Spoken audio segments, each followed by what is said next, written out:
Hello to my fellow history lovers and people that think if I learned something new today, it will be a good day. I think it's going to be a good day all around. There is an essay here about what if there had never been an America?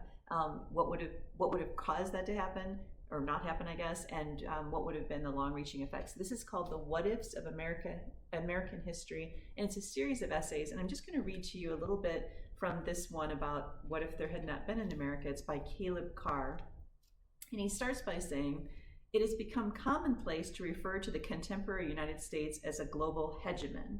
And he says what's generally recognized is that this is the first nation that could ever truly make that claim. He writes, "In truth, all of the empires of old, impressive as they may have been, only fantasized about and pretended to such universal sway that the United States of the 21st century has. The United States is simply an unprecedented phenomenon." And then he goes on to sort of say, basically, what would the last 2.25 centuries have been like if such a phenomena had never occurred?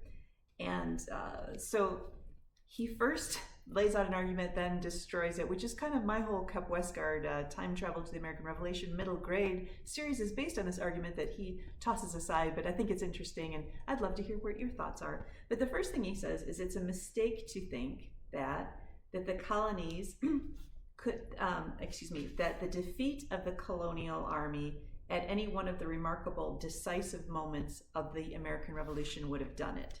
So in other words, he's saying that wouldn't have worked, which is kind of what Kep Westgard has happened. Each of the battles Kep goes to, there's a villain trying to change the outcome. But he says, if, for example, General Johnny Burgoyne had not been let down by those British units that were supposed to help him at Saratoga, remember, key turning point in the American Revolution, or if Lord Cornwallis had planned the movements that led up to the Battle of Yorktown with greater care, basically none of that would have changed anything, because he feels that the colonists, even if they had been destroyed in all of these battles, simply would have replenished their resources and their caches of arms and found new leaders capable of reigniting the cause. He says the only thing that might have quelled the American Revolution was the thing that eventually became the war's biggest side effect, British imperial reform. So I have to do this in 2 parts because I can only stay under 3 minutes to have like vertical, and most people tell me they watch it on their phones and they need it in vertical, and I don't know how to